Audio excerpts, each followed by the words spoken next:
طبعا كله سمع الأغنية دي وهي للأب. بيقولوا لي اللي شافوكي كتير لقوكي بنت أبوكي ده بسلام واهتمام ويا بختي قالوا. طب جربتوا تسمعوها وهي للأم؟ أنا في الفيديو ده هجرب أغنيها وأخليها للأم، واللي تعجبه يعمل لايك، واللي ما تعجبوش يكتب في كومنت لما كانت للأب كانت أحلى.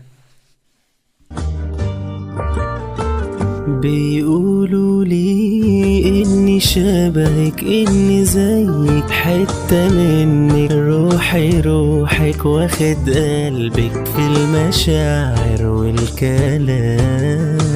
بيقولوا لي اللي شافوني بيحسدوني ويسألوني، أمي هي نور عينيا، كل اللي ليا اديها كل الاهتمام.